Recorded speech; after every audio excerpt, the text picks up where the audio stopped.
MakingStarWars.net.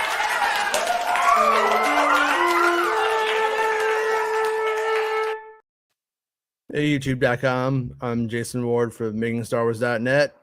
And today, as always, joined by Sketchcraft. And I don't know where he came from, but Santa Claus is down below me. I don't know how he got here, but he's here. Somehow it happened. Somebody left the door open and I just walked in and look, here we are. Star Wars Santa. That's how it all started, huh, Santa? The whole thing. That's it. Right? Penny, You felt bad, so you left a toy. Right?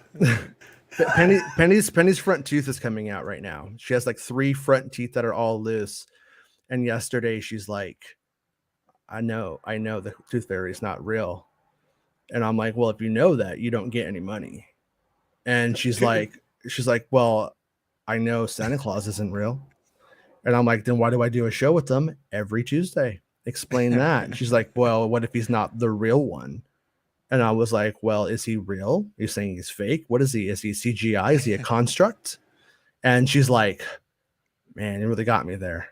She believes again.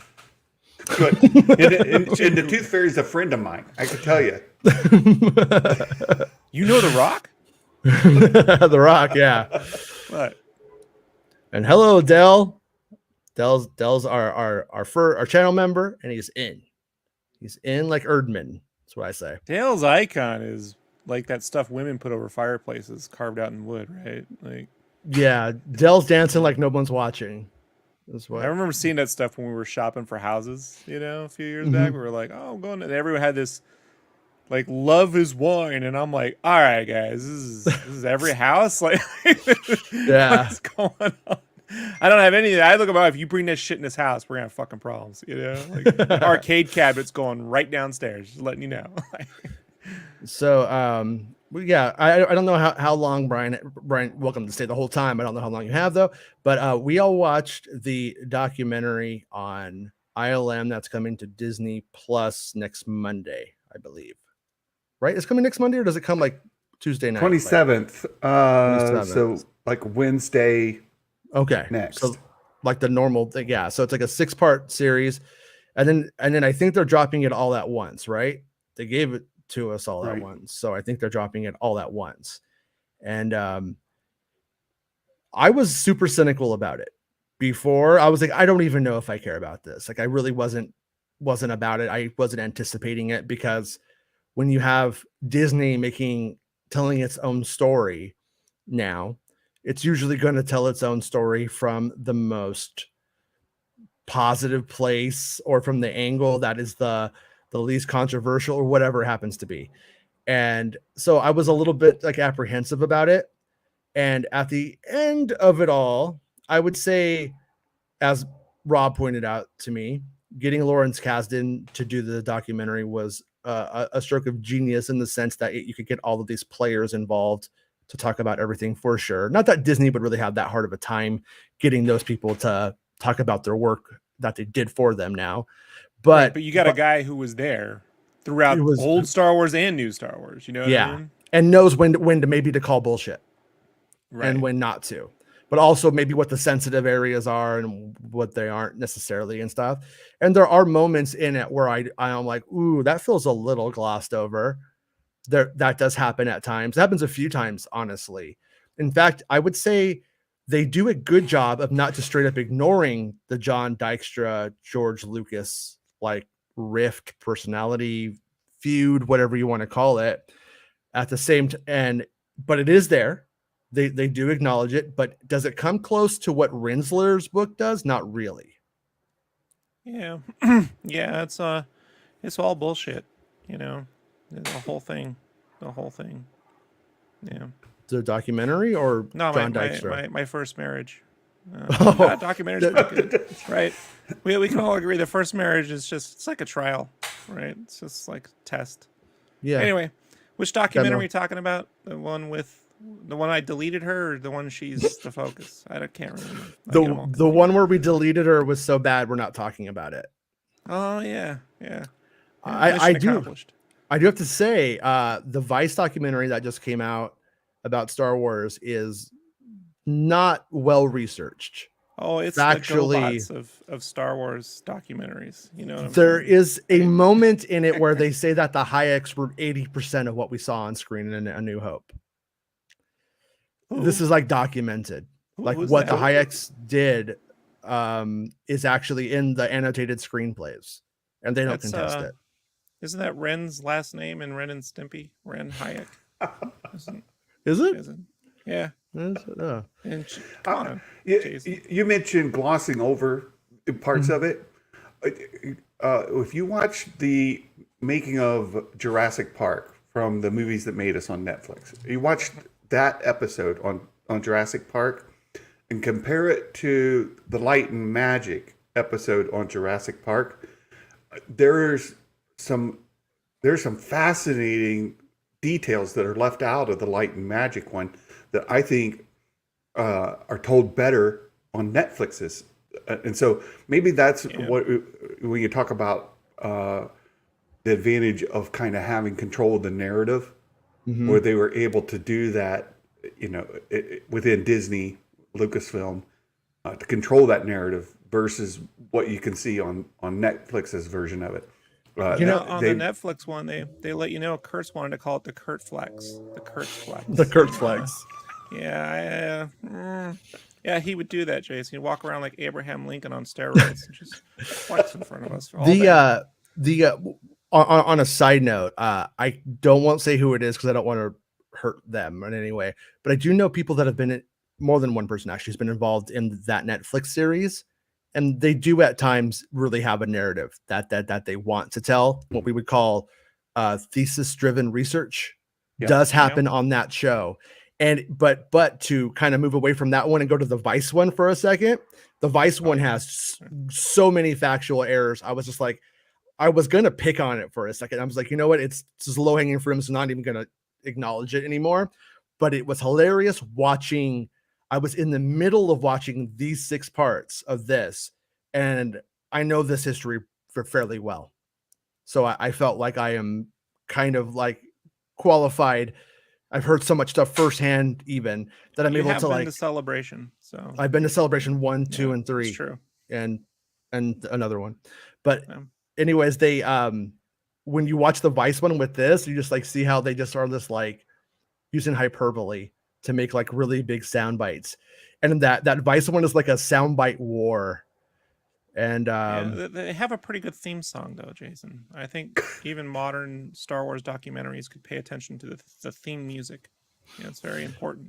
The press release for the Vice one they sent me was like Marsha Lucas's first interview. I'm like, no, it's not. Yeah, we just saw her recently talking about other things with that, but yeah, they do really try to make George Lucas, my buddy here, George, seem like he was just an inept dolt who married right. And there might be some truth to that, to some extent. I mean, we're all that to some extent, but it got me into Studio 54. I didn't know what to do. I don't dance, or drink or. That was a thing, right? That was a thing where Marsha was wanting to go out and do stuff, and George was like, "I don't do anything. I'm George Lucas." Jason, they wouldn't even let me wear the flannel into the studio. Like, it's crazy. The pop collar. I thought it was I thought I was dressing like I was still 54 years old. George was always 54. Yeah. All right, I gotta go.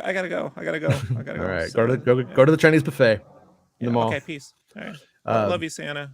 Thanks for that bag of coal last year. Peace out. They do a job of laying out what it was like to work at ILM. There was always in the 70s, or like just like the 70s magazines you would buy that would talk about it, like in like the early 80s stuff. They always made a big point about how everyone was under 30.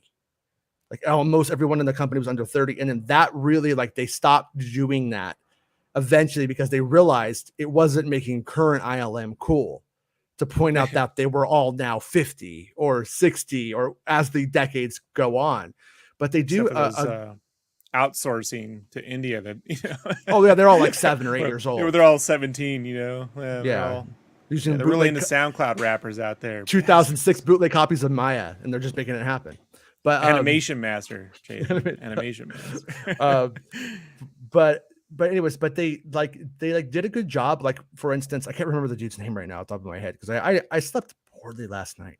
I was like, oh man, I don't know how I'm gonna make your show today. I drank some coffee and I was a new man. But now I'm like, ugh. But anyways, the guy whose dad worked at Disney, I thought that was a smart way of getting into it. Instead of being like everybody at the Disney, matte painter. The matte painter guy, Yeah. the guy who could do clouds better than Ralph McQuarrie. He talks shit. He talks shit about Rob McQuarrie. I actually like that. Nice. No, he was being nice, but that was good because, like, once again, love Ralph McQuarrie. He's a genius. But I mean, if you just put everybody up on a pedestal, then you can't really go like, wow, Ralph McQuarrie. If you're an artist, Ralph McQuarrie couldn't do clouds either. Like that's interesting to me. They're human. You touch base on something there that I think is important for the Light and Magic series. Really shows you people, right? Like, and we kind of talked about this a little bit, that the show shows you the humanity side of things. Like pointing out, for example, Ralph McQuarrie can't really do clouds so good. Or that no, he that can't. These guys, Santa. Yeah, that's why they invented Photoshop, because we just Photoshop that in there. That's what we would do. Yeah. By the way, Santa, we like to call him Santa Tippett now because you two are so similar. All right, I gotta go. Peace. Tippett is kind of stealing Santa's look these days. Yeah. I gotta watch my back. There's a Tippett behind you. Run! Get out the room! Oh no! Gotta watch out. The mental health side of it. Speaking of Tippett, right? You really see how he was able to take what many would have struggled with and do struggle with, and take the energy from that and put it into his work, and then what would happen afterwards, right? Like just the coming down off of it.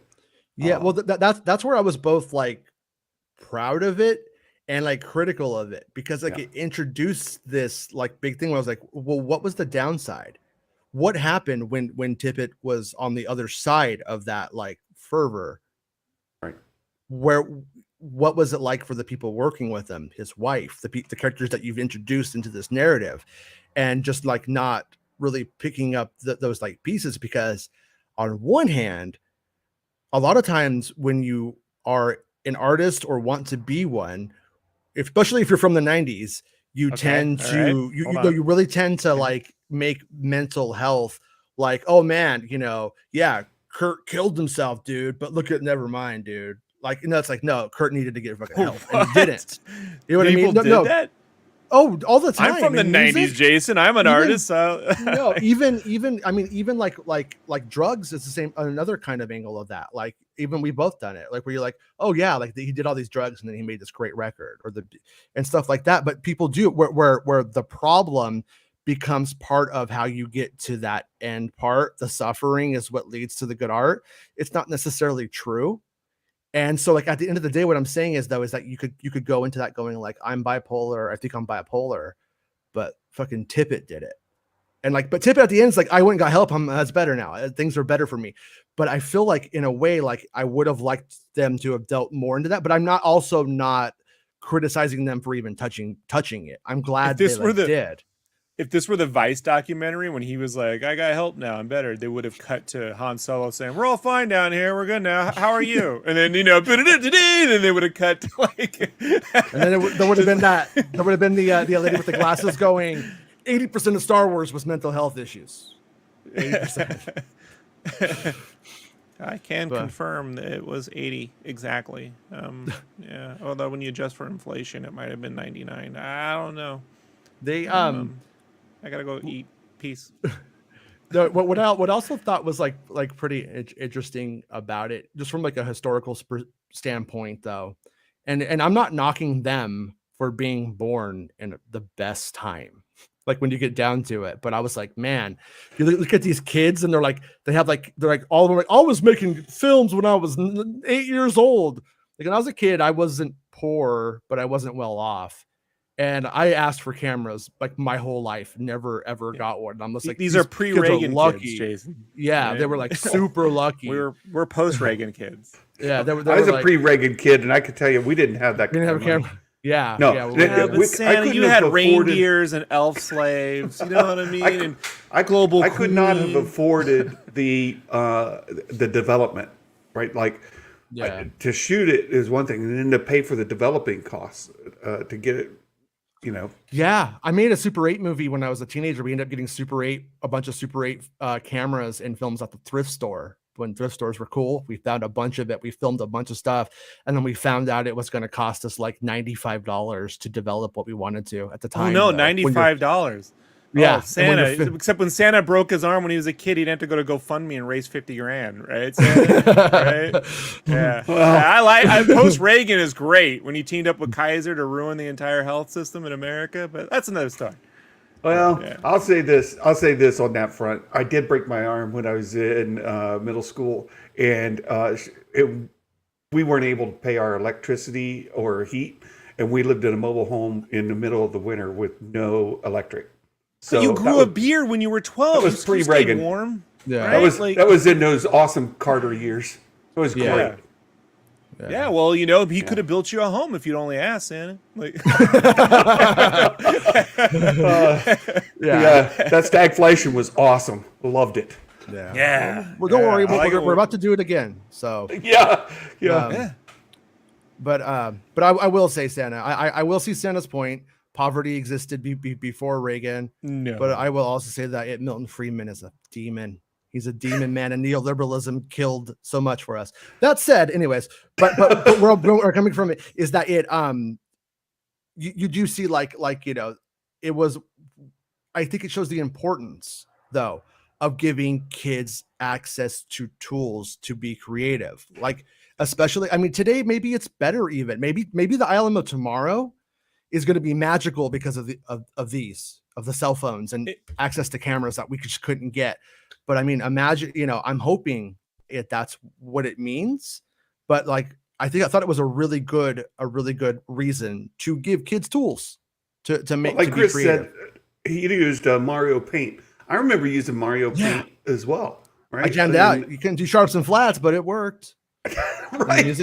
And I think, and I do think that just the accessibility of online tools that are free, like doing this blue screen technology that we're using, that's that floating head, folks. I need you to do that floating head thing again. I'm an actual ghost. This is not an effect. Like, it's so good. Stagflation killed me. I don't have the right shirt on, but but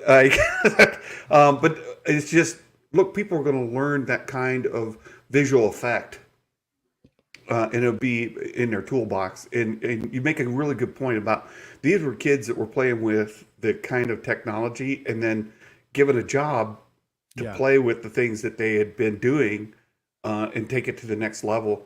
And they were at a fortunate point in history that it wasn't the technology wasn't so far beyond that they were inventing it as they were going. And a lot of it I loved in the first couple of episodes where you can really see them having to problem solve, like, taking a Polaroid and we'll take a Polaroid, that'll make it smaller. And then, filming the Polaroid as the Falcon itself, things like that, Right. Like, I'm also curious to wonder, like, now we're thinking about kids and creativity, and they have phones, they have all this access to computers. What will they make? Two ideas on that. One, the artist in me, who's worked with younger kids in art departments, what tends to happen when everyone has access to creative tools is they make the dumbest shit you can imagine to, like, make each other laugh. And so what we're seeing right now is like the mass conscious version of everyone making real stupid shit to make each other laugh. But what will happen is at some point, like, quality re-enters the room because it's just nothing. The more stupid, like, the more I make stupid jokes, the less meaning those jokes have, right? There is a threshold. So I do think you see different sections of like the fan communities trying to take that technology and make things that have more meaning or seriousness, right? Like I just retweeted some animation these guys are doing that they're actually hand animated Star Wars stuff that's pretty amazing, you know? Oh, The other thing I would say is I don't know what this means for Hollywood or this sort of thing. It tends to be a way people get hired and then they realize there's no money. Like it's difficult. I think the thing to look at now is what happens when 9-year-olds are able to create their own monetary systems with NFTs and shit. And then what happens when you have like 12-year-olds who are spending all their times like finding ways to become like venture capitalists at like in high school. You know, like we're in a position now where like teenagers can create monetary systems, and you know what I mean. Like we're in real uncharted waters for like what can be created and invented. You know, Well, like on a you whim. bring a good point, Rob. When you think about things people are able to do, say fan fiction. I'm not a huge fan of fan fiction, but I have seen some fan films where the quality of what they're doing is right there with what you're seeing on some of these streaming series, specifically Halo. Right? I watched Halo, and you watch some fan films where they're using the same technology, and just some dude sitting in his basement can create the same kind of quality that they're doing for a major series with a budget, right?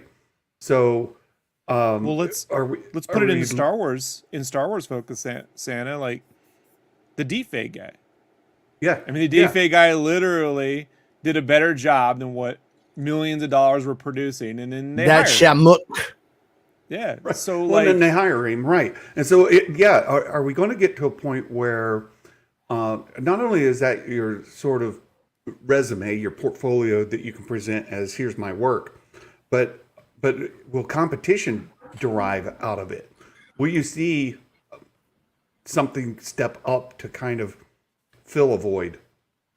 well, I could tell you this, Anna. People, you know, in the '90s we had the big comic book boom, right? Like, it was a little bit of a bubble, speculators market. But what happened was a bunch of guys left a company, formed their own company, and money went in. And then it was like everyone could come up with a comic book.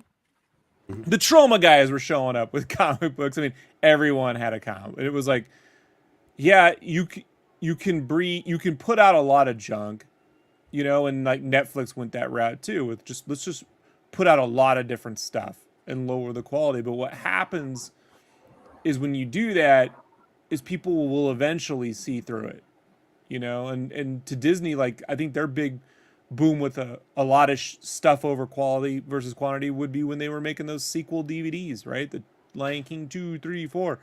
When Chapek was in charge of home video, and they were just Was it really him? Was that really yeah, him? it was him. He was in charge of Disney Home Video. They made the person who had that idea. Wow, Bob Iger put him in. Bob Iger yeah, wanted his next guy to suck, right? Like that was like So, I yeah. want. So want when my I guy. think of like 4 Marvel series a year, I'm like, could do 2 at 12. You know what I mean? You could do 2 Star Wars. You could do 1 Star Wars series at 12 a year. You know, 2 maybe. You know, when you start to go 4, then I'm like, oh, what world are we in here? You know, and I feel like on the kids level, to get back to kids creating, you can see this on. Are you familiar with like Webtoons? So like Webtoons is a platform for putting up your own vertical like comic books, right? It's a lot of manga and anime stuff, but a lot of kids go there. They put up their first comics there. They gain followings, you know. But then there's this weird, like, what do I say? This push to you got to do more. You got to do more. You have to be regular. You're gonna lose your followers. You're gonna lose your followers. I couldn't imagine, like in this documentary, Tippett and Murin and all these cats going, we were losing our social media coverage when we were laying down the, you know, doing stop motion animation by hand. Wasn't getting enough views, so we went right to strings. You know what I mean? We went right to like paper cutouts. So like this need to overproduce is something that I feel like technology is only made worse in some ways. And I think Drew Struzan covers that in his book. Like when he did the first Indiana Jones international poster for Raiders of the Lost Ark, it was one sketch, some odd, make some additions, some changes, and then that's the poster. You get to Crystal Skull, it approves 500 comps. 500. And it's not even like a made up, exaggerated number. Like Well, 3 months. To tie it back to this light and magic, we see a little bit of that. By no means is it like the YouTube algorithm, right? You miss streaming for a couple of days, and all of a sudden, your viewers go down. Light and magic, ILM did have a bit of an issue between Star Wars movies. What are we going to do to keep the lights on? And that did open up other opportunities to them. And it's one of the things of the series is this docu-series is it does open, I think, people's eyes to the need to find other work to keep the people on the project called ILM, right? Yeah. And from spinning off into somewhere else, right? Somebody else snatching them up, which happened a bit as well. But so you see where ILM is not just Star Wars, right? It became more, and primarily to fill the void in between. Right? You can't just go dormant for 5 years or 10 or 20 while you wait for George Lucas to come up with another Star Wars. Yeah, Lucas got real weird about, well, not weird, but he was like, you cannot refuse my friends' films. Right. Like, and you must do it on their schedule and all of that stuff. Like that was like the challenge to them, which didn't make it, any more chill, obviously.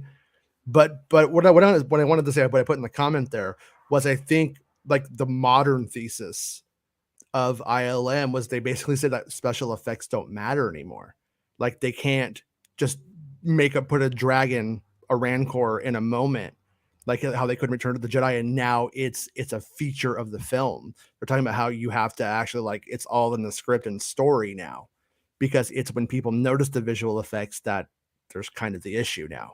That's that quality versus, that's what I'm saying. Like, when after Jurassic Park, and I've said this before, and the documentary confirms it, after Jurassic Park, everything, the floodgates open up, and like all these little studios show up, and they're doing every, I mean, the Mortal Kombats, you know what I mean? They're doing the Phantoms, the Shadows, like, and people could say these movies didn't matter, but every film had to have something. Even Batman Forever has a CGI Batman flipping around and doing flips and stuff, like fully CGI Batman. It's probably the first time I think they were like, yeah, check that one out. So like, this was a big deal. A CGI. Well, I think that touches base on what you're saying there as well, as on the new deepfake stuff, right? Like, it becomes a character in and of itself, whether or not the actor is really there, right? You're saying because we acknowledge it? Well, so you go back before to Rob's point, like, you can't just have a Tauntaun. Okay, the Tauntaun is there, whatever. Jurassic Park, you actually have the dinosaurs are part of the story. They're a lead, almost. Right. Following that, you get Batman. You get other characters that are completely CGI. But and there are a couple of movies that play around with completely CG everything. Avatar.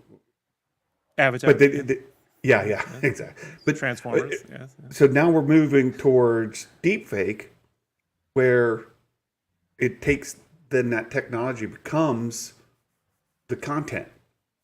It's not just it supports the content. It is the content.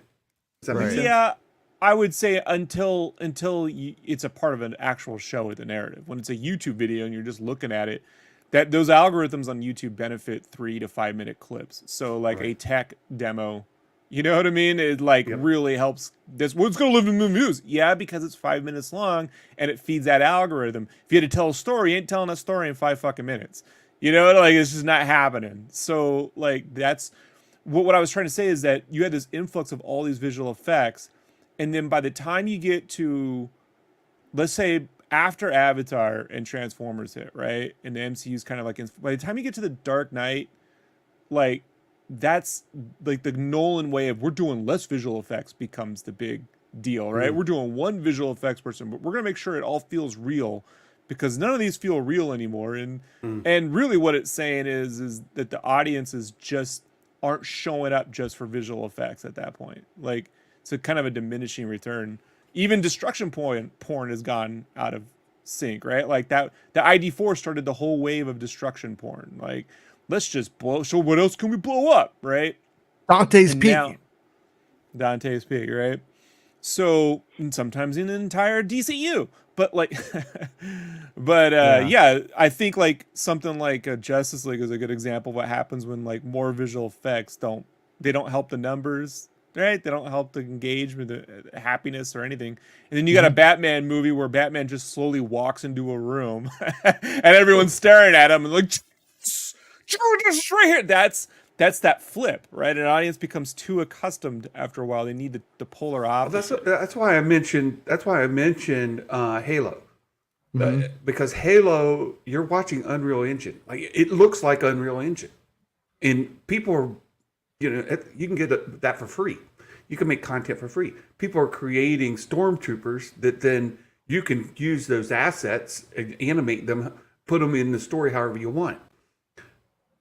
It becomes a thing where, okay, I'm watching Unreal Engine. I can see that.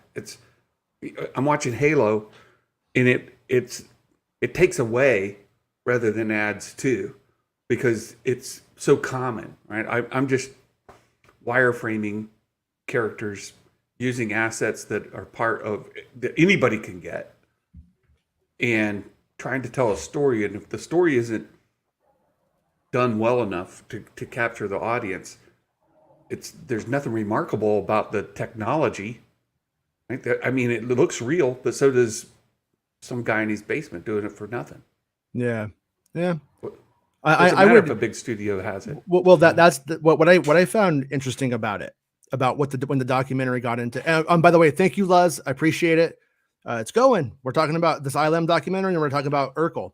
But what I found to be interesting about it was, we have had an ongoing conversation about, at times, the weakness in modern Star Wars is sequence-driven like moments. A lack of sequence-driven. A lack of them, yes. The roller coaster.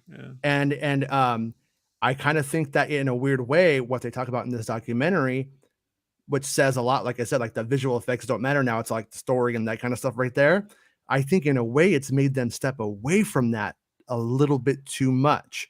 I think that there are times when they are completely right, where, yeah, when I saw Batman versus Superman, I was thinking about what I need to get at the grocery store eventually, because I was just really bored watching buildings or whatever it was get messed up. I just got tired of it. I was like over it. But on the other hand, like, there are elements of these things that work for children. Like when we were kids, just the Tauntaun being in frame was a feature. Today, that's nothing. You get that on TV. You couldn't get that on TV when we were little kids. Not really. And well, now you're happy when you get it on TV, though. You're impressed. It's on TV now. They did it on TV now. What? On TV? They stopped motion to a Bomar monk. At no point in the fucking story. But, there he went, though. Hence the story issue. Right? Yeah. Well, the volume. Yeah. Right? Now it's just a streaming series. Right? Yeah. But what I was going to say was that I think that they're in a weird way, like, philosophically correct, but also need to look at, like, and I kind of think they're maybe getting back to it, like when they do the sections like about the Mandalorian, how they started, doing the motion control camera work for the Mandalorian again, bringing that stuff back for certain shots to get a feel and a vibe and that kind of stuff. I think that they need to realize that the sequence driven stuff also needs to happen. It's a part of it. It's a part of the recipe. Yeah. It is. Yeah. And as, I like as that much also. as it's a Western or anything else, like, I mean, because I'm going to be honest, Star Wars for me, like, that first lives and dies on two visual effects. The first film, Star Wars, Santa, right? Mm-hmm. Like, you tell me what you think, right? The Star Destroyer shot in the opening, and when that camera goes first person down into the trench, and the blend from that down into, now you're in the trench, and it's first person. You are there. You are you are under the ship in the Star Destroyer. That's technically first person. You are under it. You're feeling, and then when you go into the fucking trench, that's where everyone's like, oh shit, we're doing it now. We're Luke Skywalker. That's not in these current generation of Star Wars at all. Even Mando doesn't have this. Yeah. Top Gun had it. Well, the Star Destroyer coming in. Well, yeah, that's true. Top Gun, the newest one, puts you in the cockpit there, right? And you're they literally do the trench run. But well, that too. There's a lot of discussion about, wait, was Tom Cruise really just flying that, that fighter? Well, no, there's a pilot there doing that, but he's in the cockpit, right? He's there. And the way they shoot it, it's believable. He is flying that. But you're right. The Star Destroyer coming into Star Wars sold the movie. Within the first 30 seconds after the crawl, you're hooked. You're there, right? You are in that environment. And he's never had to update that shot. You don't see him going back and adding more rivets and windows and shit and detail onto that Star Destroyer, Right. The matte painting gets changed, right? Right? Maybe where the laser hits the fucking the original Millennium Falcon, just to, for those technical nerds out there. But the details and the model don't change. And same with that the trench run. You don't see that shot, that one shot where it goes first person down into it. You don't see him going back and redoing that effect, so I think those really, and that's just one of those things that they have to be conscious of. They have to be very conscious about it. Even if you tell a spy story like Andor, or sneaking into a thing like Kenobi into the Inquisitor Fortress, it needs somewhere one little spectacle. It doesn't have to be giant, but Boba Fett won me over because of that train sequence. That train sequence is and it's that combination, not just they're on a fast moving train, because we've seen on Mando, they're on the back of a fast moving truck or something. It's not that. It's the combination of they got to get something. The bad guys are stopping them. We care about the people involved, and the conductor is changing the tempo and the music and the camera work, and it's all in sync to create this little experience that, like the potteries, that can be pulled out, And I just think that spectacle, whether it's on a large scale or small scale, really is at the heart of Star Wars and gives it the adventure feeling, regardless of its tone or its genre it's trying to, encroach here. But 100%. Favorite part of the documentary for you guys, without big spoilers, anyone have a favorite moment? I liked when I can't remember her name off the top of my head, all of a sudden. The lady who's brought in to kind of manage ILM, who does the shots. She's great. When John Null's come back to my apartment so I could show you my motion control. She's like, I'm not going back to your apartment. It was pretty funny. Obviously she was just I'm not doing that. But the first two episodes I thought were great. I kind of got lost in the middle because of the overlap with that Netflix series. Yeah, your moment. I don't know. I'd already seen it, right? I'd already seen Jurassic Park. I'd already seen. That's the whole joke. It's a twofer. I know, Sam. That's why you're. I'll get it later. Yeah, no, I got it. I get it now. Thank you for explaining. But then the last episode I really liked. So the part in between where I've already seen it in the Netflix series, part of me says the Netflix series did it better. And even understanding that they had a narrative, and that's why you can really watch those side by side. Say Jurassic Park, watch the Light and Magic Jurassic Park episode, and watch the Netflix Jurassic Park episode back to back, and you can pick out where the narrative's being controlled by each of those. Yeah. But so for me, the first part was great. Old things back from the very creation of ILM, and then the new stuff that they're doing in the volume and where that's headed.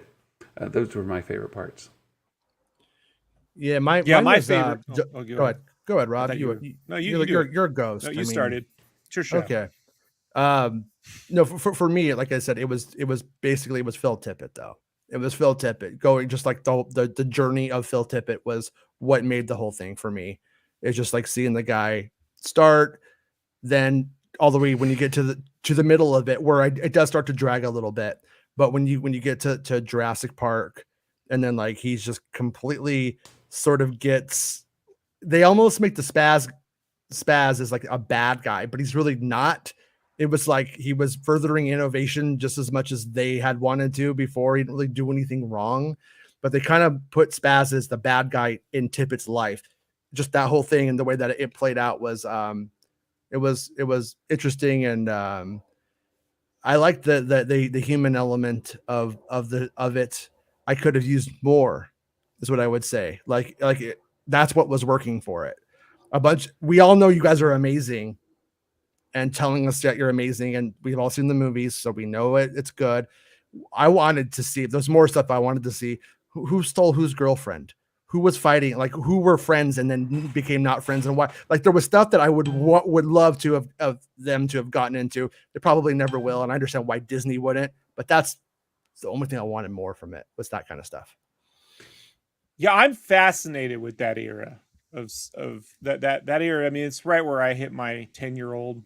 You know, like, yeah, I know, James, we talked about what they had to do. I'm just saying, like, he didn't replace the fucking Star Destroyer in the special edition or some shit like that. Like, they replaced the mats and they cleaned up stuff, and, you know, it's got a little bit of lens of flares on the background and sound. They actually redid the Star Destroyer for IMAX on a documentary that came out then, that was called something like Light and Magic. I can't remember what it was called. Yeah, but it was something like that. Yeah, San Diego had that IMAX, the circular one. That's where I went to go see it. Yeah, I forgot all about that. And there was a rumor I read in a magazine, I don't know if it was true, that they were considering redoing that for it, and then decided not to. For special that's edition. Just one of those things where it's like, true. Anyway, I'm getting, but that era, that transition from, like, I as a kid, here's how I remember it. Like, I remember being blown away by the light cycles in Tron, right? Like, I could care less about the whole fucking movie. I really couldn't tell you how it started or ended. It's the light cycle sequence. I'm like, this is crazy. What is this? This is different. This is like, it was like speeder bikes, but it was different. I knew it was different. I didn't know it was computer animation. I see Last Starfighter in the theaters, right? I saw that in the theaters, and I knew with the way things were moving as a kid, it was different. Yeah. I don't see anything like that again until The Abyss. Like there's this long 1984 to like 1988, you know, there's like this 4-year, or like in a kid years, like 12-year period. Yeah, that was a long eternity. Yeah, I see that water thing, and I'm like, what the hell is that, right? And then nobody saw The Abyss, really. And then when it wasn't until Terminator 2, and you're like, oh, they finally like caught up with it and did it. And then Terminator 2 is the big, like, this is visual effects are like rock and roll, right? And so Spaz and Tippett and all these guys that showed up, the second wave, they're part of not just that, they're part of another wave at Lucasfilm at the time, the Lucas Arts crew, which I've listened to Tim Schafer and Ron Gilbert and all them cats talk about the formation of LucasArts and how they were there on the ranch, and then very quickly they were given like smaller places to work, and then in their own office, get out of here, you know? Like, and there was all this new influx of people in the late 80s where Lucas was trying to branch the whole studio out in different areas, because just being visual effects, you know, crew in an era where the most popular movies Maniac Mansion is free on Amazon if you have Amazon Prime. Heads up. Don't watch that. So it had no, the game. The game. Oh, okay. I would say don't watch the show, man. It's got nothing to do with the game. But yeah, the game's fantastic. But remember in the mid 80s, in the late 80s, so you got that period between Ghostbusters, say Back to the Future, right, and Back to the Future 2. Mm-hmm. You got this period where maybe you got aliens and a RoboCop, but for the most part, you're getting fucking twins, 3 Men and a Baby, Big Business, The Great Outdoors, you know, all these Hot to Trot, Funny Farm, right, Santa? Right? You remember all these fucking stupid movies. So like, yeah. And I had to go see every one of them because they were all free radio fucking promos. My uncle would be like, "Go free movie," and I'm like, "Yeah, all right, man. The boy who could fly, he never flies." Like when Star Wars and Back to the Future, like all of those movies being like so amazing, I thought every movie literally could be amazing, and that was. I just hadn't seen it yet. I thought that wasn't that was normal. Okay, so there's a market. I started to fan film. So like branch out in different areas, and the studio documentary doesn't even cover. I feel like if this documentary was twice the length, if this were 12 or 18 episodes or whatever, 6 to Phil Tippett's house more, you know what I mean? Or you go to, you know what I mean? You room to do it. Or again, the big video game, they eventually, which I didn't even get into, it's not even in the documentary, but they leave. You can kind of see probably why. But we can go do our own stuff. Where's like a Navy SEAL, and he probably killed. And what they don't tell you is, the comic book wasn't that great. I don't want to hear it. Batman wasn't a great comic book either. I can show you more. There are good Batman comics. You split off into their own company and tried to make a movie, and it sucked. Right? The movie just sucked. Yeah, right? It's horrible. But in a world where, like, on our cast, like, you can love this. I can't wait till it comes out. Cameron's in here. You know, it's got all my favorite of like Ghostbusters 2. Got behind the scenes stuff on Willow, right? For Jason, it's got Abyss, right? You don't connected, and you don't. Connected. You know, you really don't. No. Black or white. Black or white. Yeah, you don't get black or white. Does Abyss open the door for James Cameron and Titanic? Because dealing with water and water reflectivity and water effects actually plays on a lot of that more than you think. Right? In the waves. But really, Titanic was sent out, but actual photos, really high quality ones. I met one of the model makers when that was of showing. I could show you the fucking ship just sitting in the water being raised up, all fucking frozen, all the extras and shit. What that was, to keep it feeling real, YouTube they had to been raising us. YouTube is dying. I'm seeing that too. No, I'm like I got like a text message saying it's like it's skipping all over the place, and then we just had Dale say that I'm buffering a lot on 3 devices. Is that you or me? It has to be YouTube. Because we're fine on our end. Everything looks good. Can you re-upload, Jason? If that's the case, download it. I'll try. Yeah, I'll try. StreamYard is doing fine. Fucking okay. So the minute we have like a real, you know what it is, Santa? Every time I like something, YouTube buffers me. So that seems fair. Any last thoughts on it? I'm going to try to refresh on the YouTube and see if the YouTube gets happier or not. Okay. Because sometimes that'll solve it. Like if it's buffering for you, if you just do a refresh, it'll stop it. So I just did a refresh on mine. I would suggest Dale, Tyrant, you guys, everybody, try a refresh, and we'll see if that helps going forward. I just wish Rinsler was alive to be part of the documentary. Like he would have been a great through line to some of the technical, or the writer of it with Kasdan probably. Right. Yeah, I mean, once again though, it is good. Just judging it by what it is. Yeah, if I think that organizationally speaking, it would have been better if it was just about like Phil Tippett primarily, or the human side, and it didn't need to go all the way as far as it did. The Mandalorian stuff at the end of the day was like the modern stuff. What they did didn't really do much for me. I follow you, Jason. You think a biopic about Tippett would be a great follow up to this? I told Jason he should make it. I was like, you should get. Jason says you should call it just the Tippett. Where it's just. So yeah, right now I got Josh just texting me. He's like, it's skipping all over. It's really, really messed up. It seems to clear it up. King Chris is saying it's better. I'm seeing it better on my other monitor over here. Doing the refresh solved the problem for me. Okay. Yeah. No idea what YouTube's problem is, but yeah. So anyways, though, yeah, I mean, I think that its scope was maybe a little bit too big. It didn't need to be. I think there's really 2 different stories here.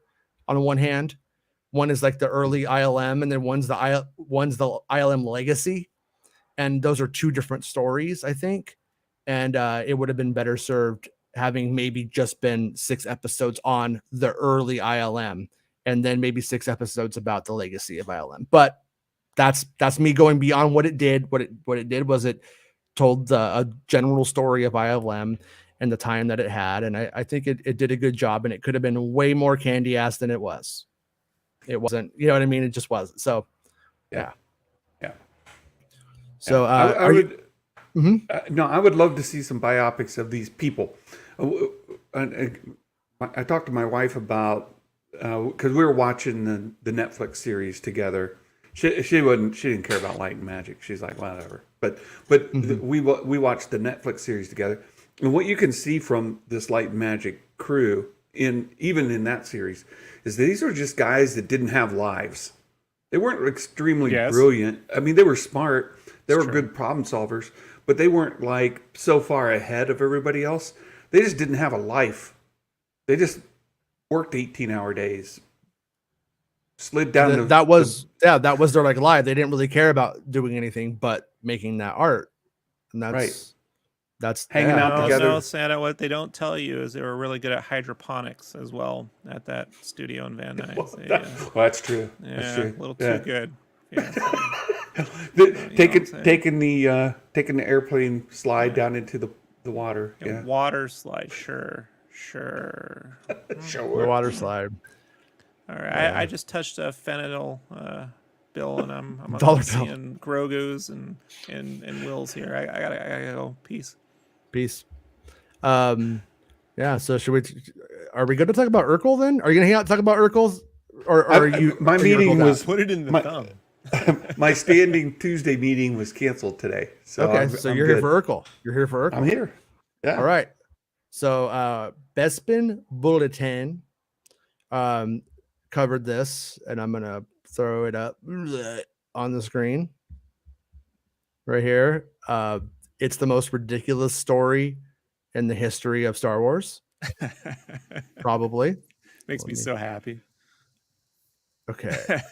Okay. So King Chris is saying it's good as new now. Okay, cool. It's just YouTube being stupid, guys. You know, what are we just gonna do? Bad luck.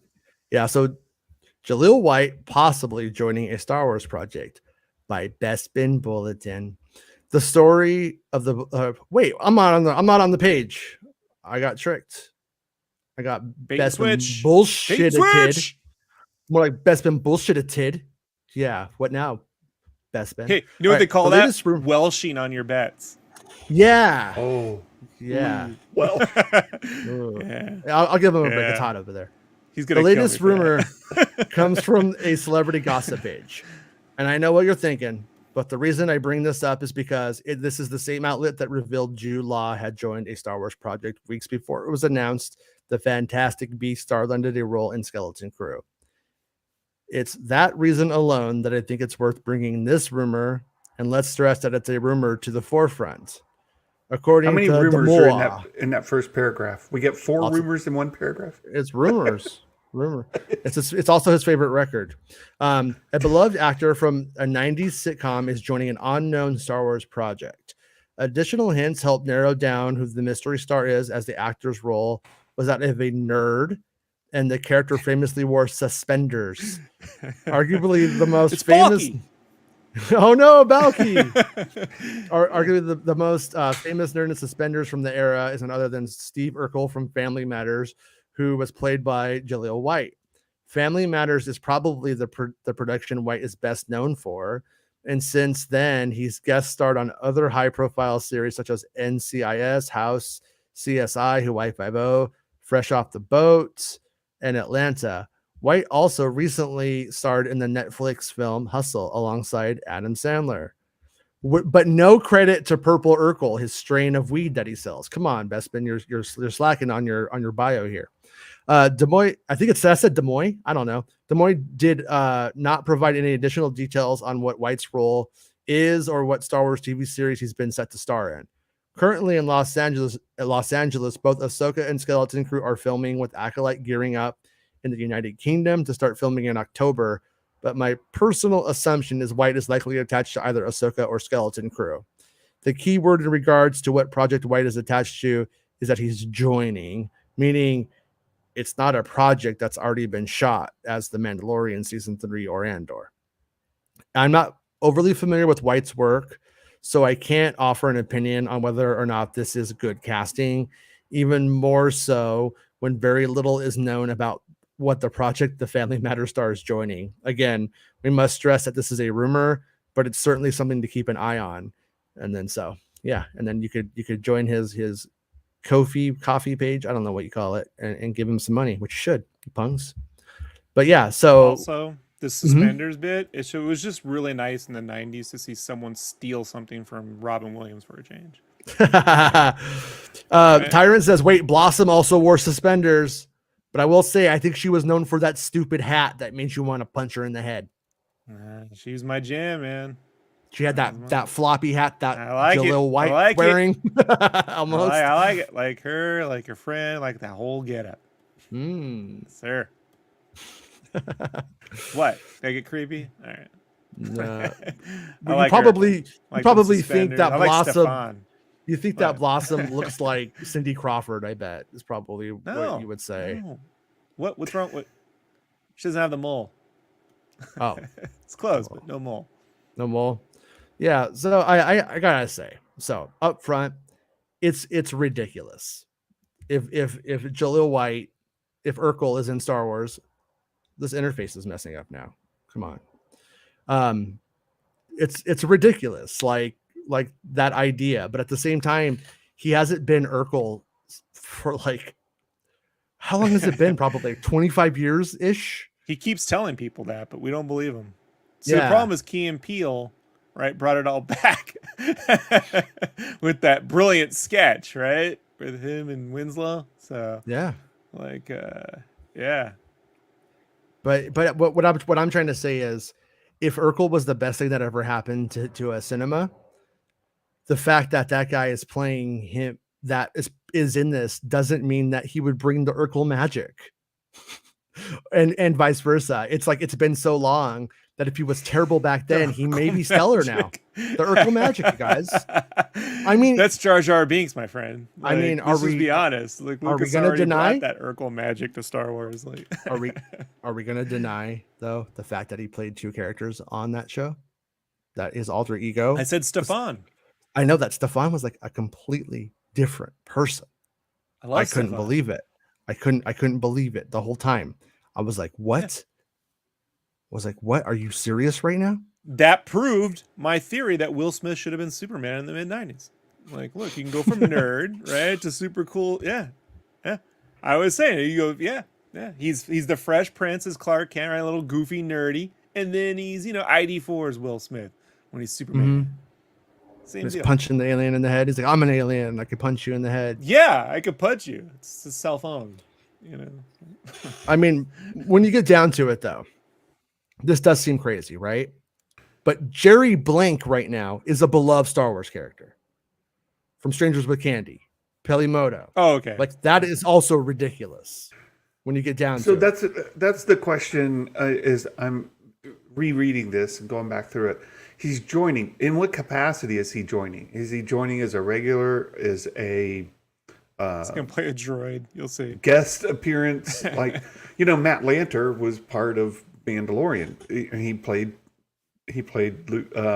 Anakin in the Clone Wars, but he's in he's a guard and he's in one episode and then he's gone. Like, so what capacity is he going to be a regular? Is he?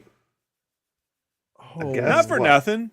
It's not that far a stretch considering when you really think about Peter Cushing. Like in Star Wars, like here's a guy who's Hound of the Baskervilles, like Hammer horror dude, not really known at that time for being a thespian, So like you go, hey, what did I grow up with? I grew up with Urkel. We're just getting kids who grew up with TGIF, so it's keeping it in the Disney family. Yeah. It was either this or Tim Allen, Santa, so we got to roll with Urkel. I think I see why it leaked, you guys. An image has just hit the internet of him in the role. So that must be why it came out. And you're right, Rob. He is playing a robot. Oh, seriously? Or is this a big goof? It's kayfabe. Yeah, it's kayfabe. Yeah. Not isn't that like the Moonwalker robot? Right. freaked me out. Yeah. I'd forgotten about that. Oh my goodness. He was playing the boss from that video, Mr. Big, right? Like, also, the Pixie in the video game, and it's rad. Yeah, I want it for the featured image today. I would have had like half hour, but yeah, like that. You ever notice the eyes right underneath the belt? Yeah, it's a dick face. Yeah, so I don't know. And the trailer, an SNL actor, like we primarily know from SNL skits and stuff like that. Kind of seeing Jerry Blank, like I said, from Strangers with Candy, is a different character, but it's the same kind of comedy. So I'm definitely of the mindset of like era, like, come on, if you had to pick one, man. Oh, when I was a kid, I loved Alex B. Keaton's sister. What's she up to? Justine Bateman. Yeah, Justine Bateman. When I was a kid, that was a woman. That's what I said. Pretty yeah. Good. And then, obviously Michael J. Fox isn't doing so well, but man, if they have come up with the cure, Michael J. Fox would be rad in Star Wars. Gotta say, if he was able to do a role, I'd be all about it. Or, even give it to him. Maybe Parkinson's exists in Star Wars.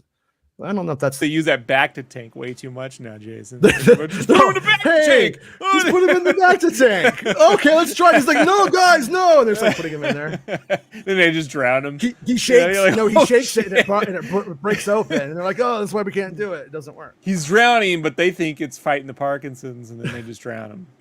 Yeah, did you see when he was on Curb Your Enthusiasm? And like he shakes up the soda for Larry David, and Larry David's like, "I know you were doing it on purpose." Yeah. So good. It's really good. Yeah. So good. But Santa, you got any picks? I guess the 80s were your 90s. So like, that's what I was going back to 90s. I'm like, oh my goodness, I don't even know. He's all deep fake Michael Landon. No, I'm kidding. Well, that's what I keep coming up with names, but they're dead. So deep fake. We can do it. Don't worry about it. If they were only into vaccinations, huh, Santa? So many needless lost, huh? No, it's like Robin Williams, right? He's dead. So Robin Williams in Star Wars. That's a weird idea. I hadn't thought of that. But Urkel stole a suspender, so we got that. I guess it was a genie. Yeah, a genie. I think like it's kind of weird, like Robin Williams. Like I like Hook. I love Hook, and I like the weird movies he did with like Bobcat later on. Like that stuff was cool. Did you like Popeye? As a kid, I watched it as what the hell is going on? Popeye's a movie? I can't believe Santa this. loves Shelley Duvall. I know it. He's a I mean, she's a perfect olive oil. I mean, they cast it really well, but it's a terrible movie. Yeah. Unwatchable movie. I used to think his dad, who was a teacher in Fast Times, I used to think he was George Carlin. Oh, really? Yeah. Crotchety old bearded dude. It's kind of was all blending together. Yeah. At least I own up to tell you people. Look, if I could pick anything right, I don't know. I watched in the 90s. Reinhold. Put Reinhold in Star Wars. What's he doing? He's dead. Judge Reinhold's dead? Passed. Yeah, he passed. Yeah. What? Yeah, he passed. And Fred Savage is a sexual abuser, so we can't do no. That, so. I know. Oh, that's why they're all dead, right? Paul, right? Paul's okay, right? From what do you call it? Paul, his best friend. Paul Reiser? He's good. He's in Stranger. No, not Paul Reiser. Right. Fuck Paul Reiser. What? Helen Hunt? Wonder Years, Paul. Oh, Marilyn Manson. What about Kelsey Grammer? What? What about Kelsey Grammer? Get him. Yeah. Did you hear that Kelsey Grammer got like, I heard this weird story. He got like his like wife's name tattooed like on his pelvic. His like new wife. Yeah, it's this one. You do some ears cast and put him with Ray Perlman, right? Like Moto. Dude, okay, I'm Santa's sloth smile from Zootopia. When Santa makes a reference. So good. Hey, make a Takata. Ooh. Yeah. It's good times. Remember good times? What's going on with Judge Reinhold though here? Like his Wikipedia like doesn't have his death, and I do see like one thing that he died, but did he really die? Or did just the internet die? Or was the internet die for like a minute? Okay, wait. There's an obituary from February. And I'm just like, I was like, how did Judge Reinhold die? He died on July 19th, 2022. That's what this says. Yeah, he's dead. Look, I used to get him confused with the judge from today. Night Court. That's today. So you're onto my ruse here, is what you're saying. Like, I'm actively typing in his death. I think this might be some SEO fucking Judge Reinhold. Maybe I did get him confused with the judge from Night Court. I was thinking of, because Harry judges. from Night Court, he's dead. No, they're both judges. Yeah. They have that stupid grin. What? Night Court, that's one of my favorite. Like, that's an underrated sitcom. It was a good one. It was my number one sitcom of the 90s. I loved it. 80s. Sorry. Yeah. No, you're right. Cool. He's still alive. What? Richard Mall. Let's get Richard Mall in Star Wars. What's he doing? He could be a big ass. Like, is he alive? Richard Mall alive? Oh, he was arrested at an airport in 2016. All right. How about John Larroquette? Is John Larroquette still alive? Yeah, he's in the Night Court reboot. Okay, John Larroquette and Richard Mall. Let's become a droid team. Larroquette would be an excellent Imperial asshole. He would. Like, he would. Like, or how about the guy who and like an Andor Imperial, not like a Kenobi Imperial. You know what I mean? You know what I'm saying, Jason? What about the guy from Ghostbusters? The Peter environmental. No, the Environmental Protection Agency guy. Oh, yeah, that guy. He hates being an asshole. He'd have to, like Paul Reiser, he'd have to come back and be like the hero. Like, that's how strange. But they could make him like a callous kind of character where you start him off playing the asshole, and they could make him be good, and everybody would love him, and it would change his life. I was hoping they were going to bring back Walter Peck in Ghostbusters Afterlife, where he's like looking at global warming and climate change. He's like, I fucking told everyone. These fucking people. Yeah. I'll start. Once they unleashed that ghost shit, everything went to shit. Ozone layers blowing a hole. It's fucking. It was right. It was right. It was a little bit right. A little bit. Right. Santa, he hates that. Yeah. He just wants to pillage the North Pole like it's nobody's business, right? If you can't put a polar bear in a wood chipper, what's living, huh, Santa? All right. About this. Oh, no. I mean, why do you think there's new penguins in the North Pole? Right? There used to be. No, just.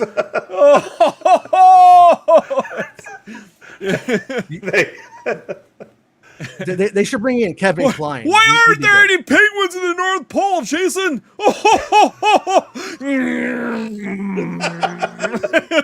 Damn. What fuels the reindeers? Inquiry minds want to know. I was like, penguins can't fly, but when reindeers eat them, they can. It's weird. Penguins are like corn. They come out whole once you eat them. It's weird.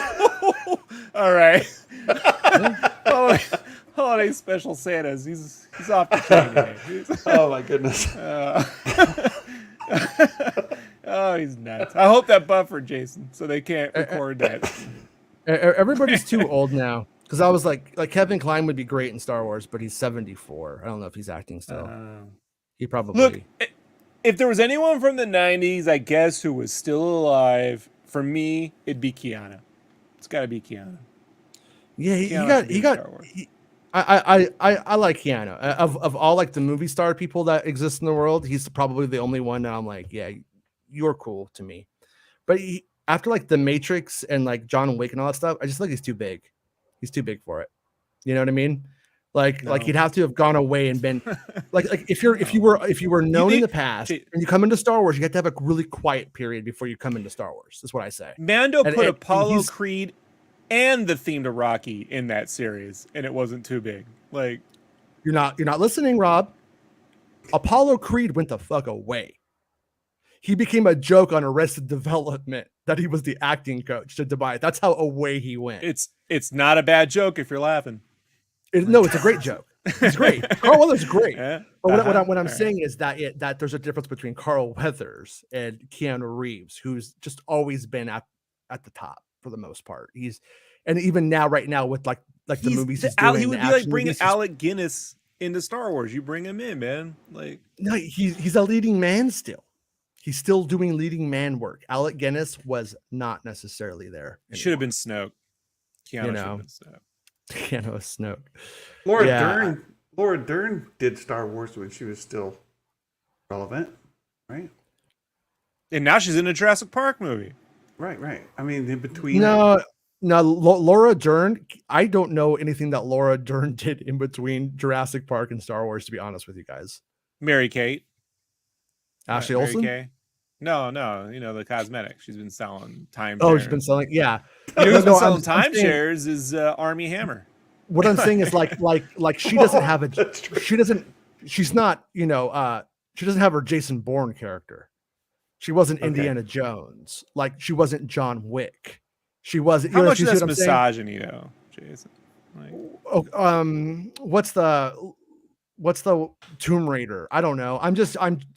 There's definitely not. I'm saying those are action heroes, but I'm trying to say is serialized recurring roles or huge. Like I don't want to see Angelina Jolie in Star Wars fucking ever. I never want to see that. The fact that this annoys you to no end means it should happen.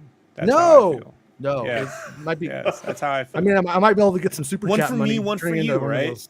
One of those guys. One for me, one for you. Well, yeah, you're Rehan Johansson's getting his own trilogy, right? He's getting his own trilogy. What you talking about, Willis? I like that look. Todd Bridges, come on. Todd Bridges, Star Wars. There you go. If I can't get Keanu Reeves, then I want the dude in Star Wars, right? Mm-hmm. Now Todd Bridges, there's a good one. Oh, no, I think it's Jeff Bridges. Todd Bridges. Todd Lloyd Bridges. Let's bring Lloyd Bridges back from the dead. Todd Bridges, Jeff Bridges, and Lloyd Bridges. Same Star Wars cast. Yeah. Bridgerton. They should all be on Bridgerton. We'll call it the Bridges of Tatooine. Something like that. Yeah. Maybe. Yeah, Nick Nolte's going to be like, I need to get back in on that. Like, right? Come on. The 90s. No, I got it. Quill. Santa. Quill. Yes. Oh, I got it. Santa was alive in the 90s, I think. Yeah. He's like, I don't remember the Bill Clinton years too much. Just angry. Right. True. That's what, yeah. You're gonna send me down a path. I gotta behave. Come back to the light, Carol Ann. Come back to the light, Santa. That's when I was working for the RNC. Let's not tell anyone what you were up to in the 90s. It's not going to go. Let's not. That's what I was doing. I would like to say, showing the in-depth, just to wrap it all back to that documentary, the in-depth way they sucked in the house at the end of Poltergeist was that was cool. Pure gold. It was so good, man. So Zelda Rubinstein deep faked. Let's do it. I like Darth Kindness. Eric Estrada on a Vespa. We need it. I did. Book of Boba Fett that should be on 2. Only Murders in the Building, though. I think Eric Estrada with an X-Wing helmet on as an old pilot. That'd be cool. On a Vespa, one of those slow Vespas on Tatooine. That would be perfect for a Mando episode, right? He's got to fly with Book of Boba Fett season 2. Chips. Yeah, I love it. Let's do it. I used to love Chips when I was a kid. I used to watch it like that and Dukes of Hazzard. I had a Dukes of Hazzard Big Will. Had the Confederate flag on it. Can you believe that? Yeah. But it was a good Big Will. It skidded out a little skidder. You go skid out on it. It's pretty cool. The Rambo Big Wheel was the one to have. It had 2 guns on the front, right, Jason? I remember that. I think my cousin had the Rambo Big Wheel, and then he got the Kit Knight Rider one as well, which was good. So you had the General Lee Big Wheel. I had the General Lee Big Wheel. Santa couldn't afford hula hoops in the 50s. No, so. Yeah. Did you have a big wheel or were those like not? No, I was out of our budget. No big wheels for me. No big wheels for you. Yeah, no, our neighbors had one, and every now and then the neighbor kid would let me. With my grandfather's neighbor. Yeah. Luckily, plenty of used refrigerators everywhere, Jason. I just crawl into one of those. Oh, tons of fun. No. So you laugh. One thing that did happen to me My dad raised horses my whole life, right? He bred horses and stuff. He made me go out and exercise the horses. He had in his mind a bright idea. Let's tie the lunge rope around the boy. That way he can hold on to the horse. Conservatives, man. They're great. So did you have like a Marty McFly moment? Cheap shot, Jay. I did. The horse just went straight and jerked me off my feet and then across the field by the lunge rope. Yeah, it was great. Wasn't that in the opening to Quantum Leap where you got drugged by a horse once, Jason? Wasn't that? No. I'm thinking of Back to the Future 3. Right when Marty got drugged by the horse. That's what I said. Yeah. Right through the horse poo, all of it right in the field. Yeah, it was great. Were you getting PTSD when you saw Back to the Future 3, Santa? Yeah. I'm like, well, I just now did when you brought up the refrigerators. I'm like, oh no. I knew it. Oh no. Santa's generation is why we got all those PSA moments in Punky Brewster. It's true. Yeah. Yeah. We're like, what? Yeah. I just wanted Punky power, but I had to get a fucking lesson. You know? Pulled my brother down the state highway on a sled behind a 3-wheeler. Did that. You see, now, if you just had access to YouTube, you all be rich. I tried to rub him off on mailboxes. Get the sled real close to a mailbox and see if I could make him fail or hit it. See, Santa, I think what you're saying is you and your brother should start a new YouTube channel called Star Wars Jackass. We did those things. You'll be way more popular than whatever we got going on around here. Things we did on the 3-wheeler, that we going through fields and trying to knock each other off of the sled, going as fast as we could. Yeah. Yeah, I remember doing that before Jackass and shopping carts. I crashed some shopping carts in my time. They should get the guy who played Tasu Leech from the Ninja Turtles movies. They should get that guy. Remember him? Is that how you say his name? Was it Tasu Leech? Tetsu? I don't know how you say it. Yeah, I had no idea. Tatsu, yeah, that's right.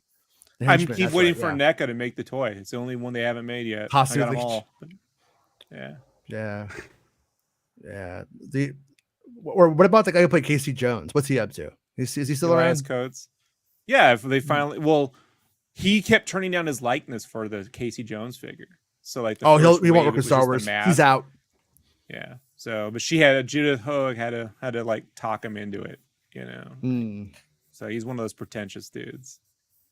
You know what I just remembered right now is Dave Filoni. I don't know if he was responsible, but he really liked casting hot ladies as voice actors, which I was always like a little bit like about, but he got what's her name from the older sister from Wonder Years. She was in Clone Wars. Just remembered that. I think she was like one of the on my little Jedi. game, Jason. You figured me out.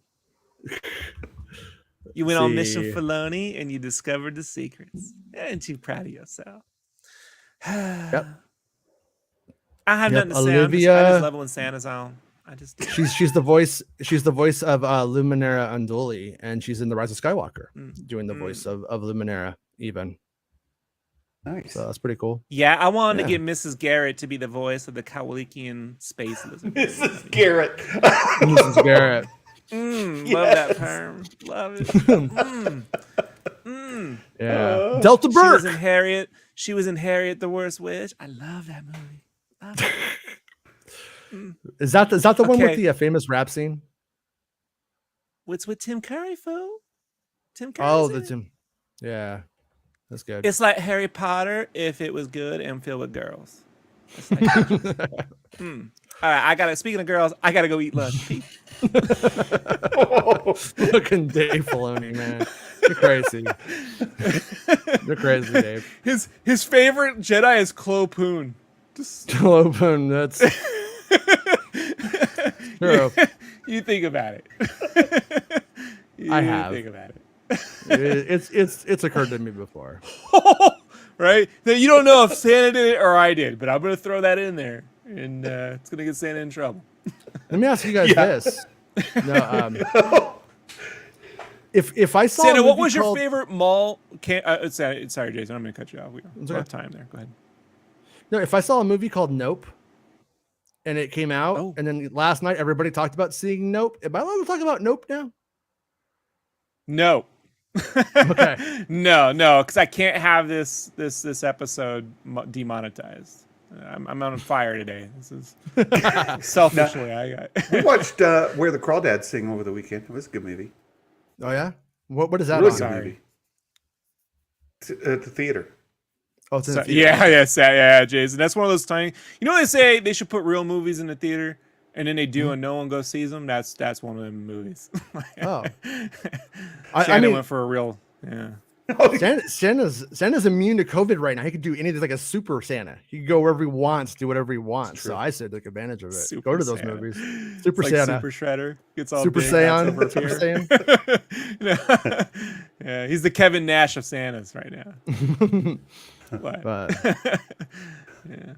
Hey Santa, what was your favorite mall shop? Like your mall store? Where's your favorite store to go in the mall? There's in a mall shot, like Darth Maul. Like when you go to the mall. What was your favorite store? Everyone had a favorite mall store. What was Santa's? Spencer's. Yeah. Spencer's. That's recent. He's all Spencer's. Well, no. I stole Back to the Future keychains from Spencer's as a kid. It's one of the first things I ever stole from a store. Was a pit bull hoverboard keychain from Spencer's in like 88. So you think Spencer's is better than Hickory Farms? Hickory Farms had the big barn. What? They do. I mean, now, which one do I go to now? I go to no, like of all time. But back in the day, it was, you were a wee Santa. No, it's maybe. We just went to the mall to hang out. We didn't actually go to a store. We used to do that too. Me and my friend, we would ditch school and we would go to Montgomery Ward's, but we were like big. So, and the salesmen were not big. And so they just didn't want to talk to us. They just didn't want to confront us. And we would like ditch school, bring our friends and go to like one of those pre-made up living rooms. And we would just sit there and hang out all day. Like it was our living room and nobody ever messed with us. And when the Nintendo 64 came out, we actually unplugged the Nintendo 64 display and brought it to the living room and played Mario 64 the whole game before we could get one. It's pretty good. I did that back in mid 90s. Mid 90s would go to the video game stores. Software, etc. Yeah. Exactly. Yeah, I liked in the mid 90s. I think it was Suncoast and Sweet Factory, right? Because you get a bag of candy and you can just go look at $900 movies you can never afford. Because everything in widescreen was fucking $120. It was ridiculous. We had a store called Captron at our mall for a while, and it was a Nintendo store, and it had like displays where you could play the games. And if you wanted to buy one, they would actually let you try it. They would like open up the box and let you try it, which was like unheard of at the time. Wow. It was $30 for a Nintendo game. I remember that because when Super Mario 3 came out, I bought it in quarters.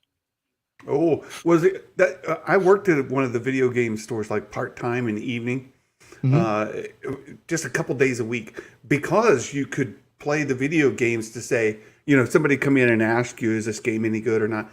They had consoles we could play like during breaks. Yeah. And so you could play the game. Oh yeah, I played that game. Did you tell them they were too violent, Santa? Right? No. Santa's all. No. You know what I mean? That was back in the Jason. day. He's like, that was back when Santa was all about fighting.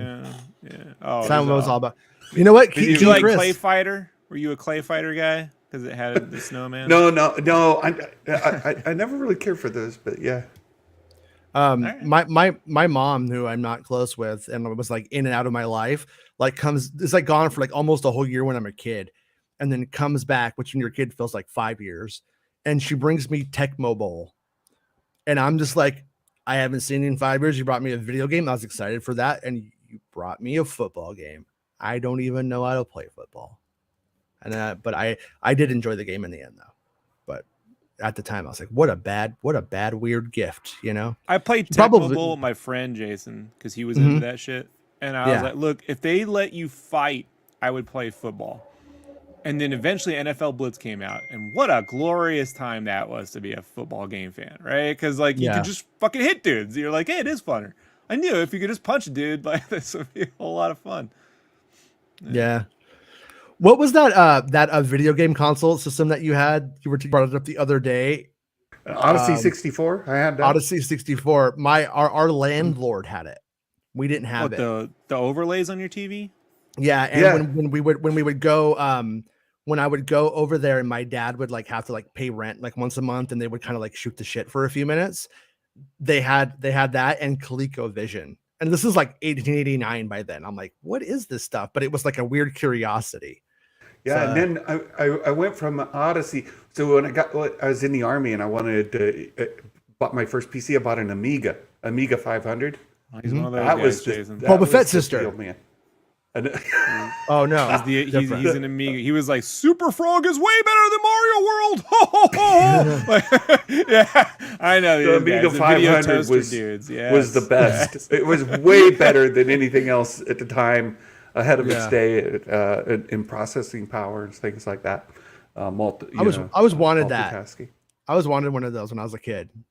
Those were I have a deep I didn't own an Amiga, but I have a deep fondness for the sound chip, right? So there are people like they do Amiga tunes even to these days that make like songs out of it. It has a sound to it that is totally unique. It doesn't sound like anything else. So yeah, it's pretty good. But I can't play platformers with the fucking keyboard. You're crazy, Santa. Like, Dark Kindness worked at Hickory Farms, so maybe you could get us a coupon from 1988, probably. I don't know. Is Hickory Farms still around? Santa, which is better, Santa? The Noid or the California Raisins? Right now, Santa. Oh, the Noid for sure. And by the way, he did show up again recently in Domino's. In Domino's, right? The Noid. Yeah, they were like bringing him back, and then, but I never saw anything about him coming back. I never saw it. Yeah, he showed up in. Who's more powerful, Santa? Right? We do this around here. Who's more powerful? Shit, right? Drives me nuts. So who's more powerful, the Noid or the Honeycomb Crunch? Fucking whatever the fuck that thing is, right? That weird monster thing. Yeah, the Tasmanian Crunch Devil. Oh, you know what I mean? I'm going with I gotta go with the Tasmanian. Yeah, the Crunch Devil guy. I gotta go with that guy. Noid can take some abuse though. He could take abuse, but I don't know he could dish it out. He could take it, but could he dish it out? Yeah, there's a joke in there somewhere. I don't have it. do you guys roughly know what happened with the Noid? What happened was 30 minutes or less. So no, 30 minutes or less. It was a murder. The guy went into the pizza place and killed everybody, right? Yeah. That's wild. That cursed the Noid. And then they made that colossal mistake of not making a deal with the turtles. And, I mean, they're in the movie, but they didn't actually have turtles branded pizza and shit. So yeah, like Domino's is in the movie, but then Pizza Hut was the pizza like promotion. Had Domino's been the official like place to get turtle shit, that would have been the second wave of Domino's in the 90s. Yeah, the Noid showed up last year with that autonomous delivery vehicle. Oh, okay. And it was like running him over and stuff. Fucking Gen Xers, huh, Santa? You know what I mean? They always with their stupid fucking like they can't just do real work, right? They always got to conjure up some shit. You know what I mean? I was wondering which was a better, the Noid or the guy that was in the Whammy, right? In the game show, No Whammies. Well, the Whammies, there was a bunch of them, so. But he looked like the Noid. They had some hot whammies. No one looked at the Noid. I know who I want in Star Wars, you guys. The Micro Machines guy. I believe Joe Dante stole the hot gremlin from the whammies. Because there was a hot whammy once on Pressure Luck, and I'm certain Joe Dante stole that shit. I don't know. Yeah. I saw the Key and Peele sketch, and it seemed like pretty organic the way they came to that conclusion. You didn't watch Pressure Luck and get a Woody, Jason. No, I didn't see it. There. I actually don't know what you guys are talking about for the first time. You don't know what whammies are? Pressure Luck? No whammies. And it would go around. It was a game show? Yeah. It was a game show? And they hit the button stop because it's going around, and you could whatever that dollar value would come up, you would add to your when you guys are saying this right now, my memory of this is brown paneling from my grandparents' mobile home. My grandma sitting right here, my grandpa right here, and I'm doing something, and No Whammies is on the TV. I have nothing but that. And you played some Tiger Healy, Little Rampage, you know. And there was a thing that happened because a guy figured out the algorithm for it, and he went on the show and he could play infinitely without ever getting a whammy. And they had to eventually like change the programming because he knew the algorithm. Oh, that's rad. I like that. There was that documentary about the Price is Right guy. That was a good watch. It's newer. If anybody's looking for a documentary to watch, that one was good. Bob Barker. No, the one about the guy who like studied all of the stuff and like figured out how to beat Price is Right, and it was called a liar or a cheat, but he didn't cheat. He just did his homework. I don't know. I thought it was cool. And he ends up like Monterelli did that on Chips once. Remember when he went on Price is Right?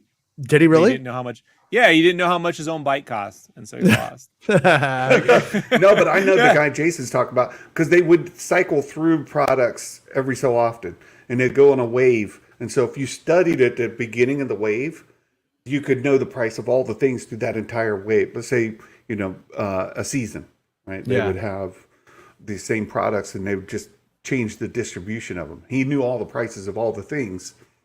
And so then whenever it came up, he could just do the math in his head and figure it out.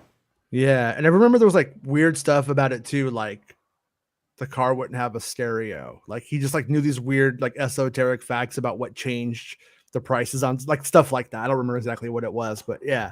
Anyways, yeah, it was super. I don't know. I always think it's fun when somebody goes in there and breaks and beats the system at the same time. It's just funny to me. Do you think there was anyone who tried to beat the Double Dare system? Like they're like, I can take every physical challenge. I've been I've been watching Double Dare with my kids.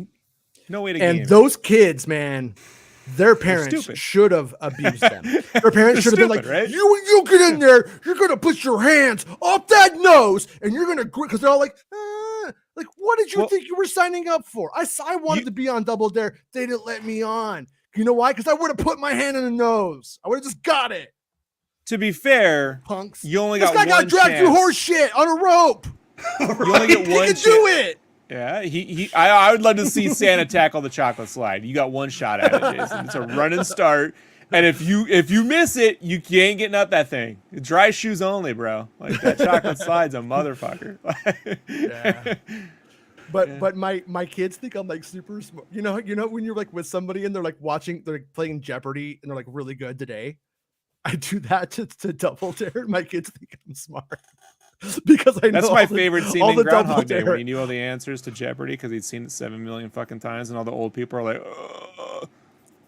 My favorite scene in Cheers is still when the mailman Cliff is on Jeopardy, and his answer, he thinks he's going to beat the system by saying, "Who has never been in my bathroom?" or something like that. Like that's his whole thing because it's technically correct. And he thinks he's gonna win. It's just so stupid. I love it. But anyways, we live in a world where Urkel probably in Star Wars now. If we got a time machine and we went back and we told ourselves in the 90s, guess what? Disney's going to own Star Wars and Urkel's in it. We'd be like, are you kidding me? I'll tell you what they would have done. They would go, I just want a Boba Fett movie. And then they get it and they're like, whoa, Disney, why'd you do that? Like Urkel Morel. He's the new Jaster Morel. Think about it. It could happen. I'm just waiting for some asshole to go, is he playing young Gideon? There's another black guy with glasses. All right. Diversity. I liked your idea that he was Thrawn. That was the best idea I heard all day. He should be Thrawn. Yeah. Urkel, he's the smartest guy, right? Urkel, he'll sell it. Did you just call him Jerkel? Jerkel, yeah. Jerkel. Yeah. You didn't call him a Jerkel when he was a kid? Urkel. I started watching that show when it was just about the family because I was like, oh, it's the cop from Die Hard. And he's a cop. Oh, this is going to be fun. And it wasn't fun, but I'd leave it on. And then that kid showed up, and I watched the whole show. And I'm like, so this is what would have happened if the Finucci's took over the Bundy show, right? Right? The Finucci's had been a hit, Santa. Married with Children would have ended like 5 seasons earlier. Guaranteed. Which would have been better. Yeah. It was good. Well, it should have ended after the 4th season. That's my yeah. That's what I was saying. Yeah.